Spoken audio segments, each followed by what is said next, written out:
ये वृंदावन की लीला, मत समझो गुड़ को चीला। ये वृंदावन की लीला, मत समझो गुड़ को चीला।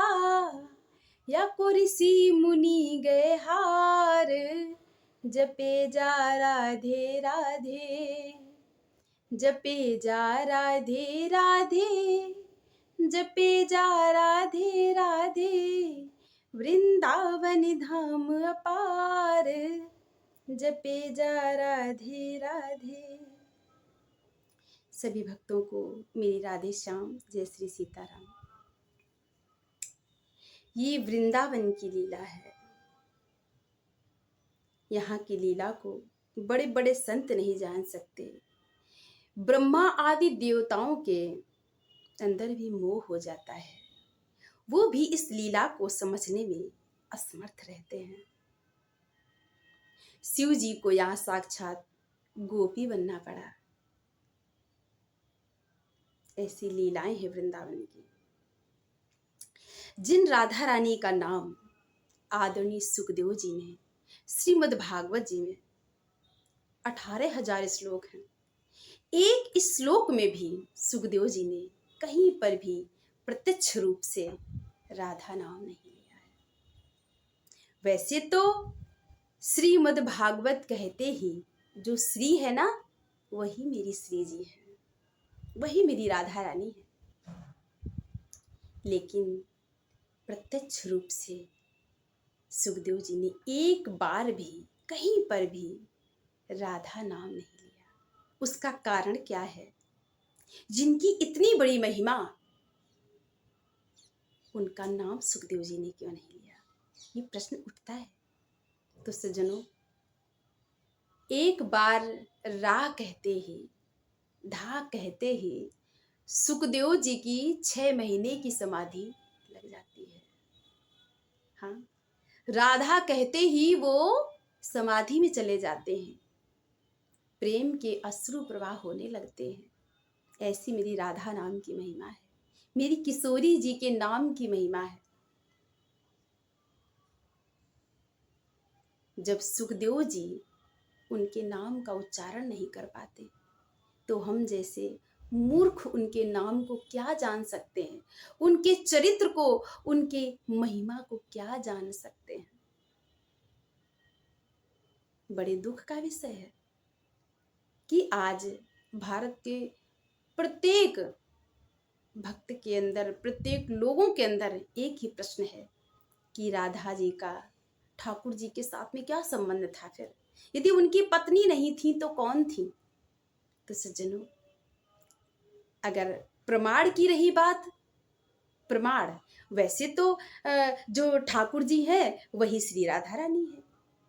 अब कोई अपने प्रतिबिंब के साथ में विवाह तो करता नहीं। और रही बात प्रमाण की, तो ब्रह्मा जी ने ये भी लीला की है। हाँ, ठाकुर जी ने ये भी लीला की है।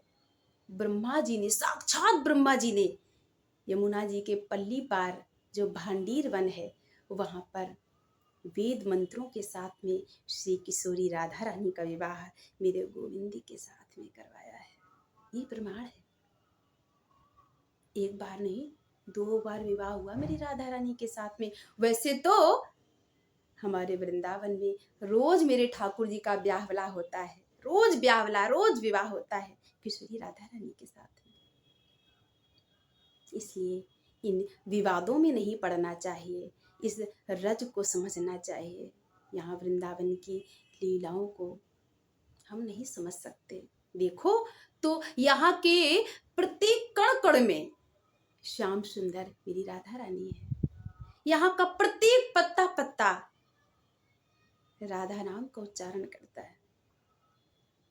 रही शास्त्रों की बात, तो महाराज ये वृंदावन ज्ञानियों की भूमि नहीं है, शास्त्रों की भूमि नहीं है, ये प्रेमियों की भूमि है। ऊधो जैसे ज्ञानी की यहाँ ज्ञान की गुदड़ी बन गई, फिर हमारी और आपकी क्या चले। मैं सभी विद्वानों को प्रणाम करती हूँ, सभी हमारे पूज्य जन हैं, उनके सामने मैं तो बच्चे हैं, हम तो बच्चे हैं। लेकिन मेरा निवेदन है मेरी किशोरी राधा रानी के लिए अनेक अनेक ग्रंथों का प्रमाण देना, यहाँ उनका जन्म नहीं हुआ, उनका विवाह उनके साथ नहीं हुआ, ये सब ठीक नहीं है। किशोरी राधा रानी के लिए जिनका नाम उच्चारण करते ही मन खिल उठता है, यहाँ के पक्षी पक्षी हर एक जीव राधा नाम को उच्चारण करता है। उनके विषय में हम कुछ कहें, हम कुछ बोल पाए, हमारे अंदर सामर्थ्य नहीं है। प्रेमी ऐसे नहीं होते हैं।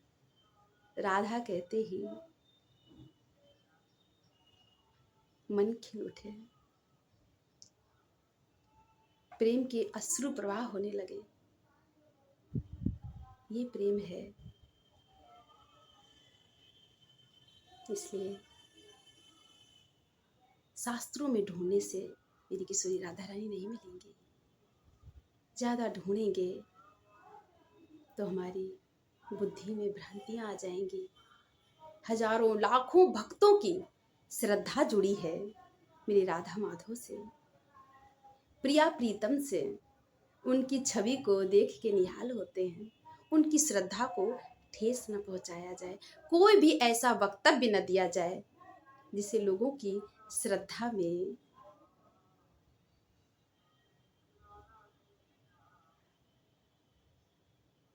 कोई बदलाव आए। मेरा निवेदन है आप लोगों से। जय श्री राम, जय श्री कृष्ण।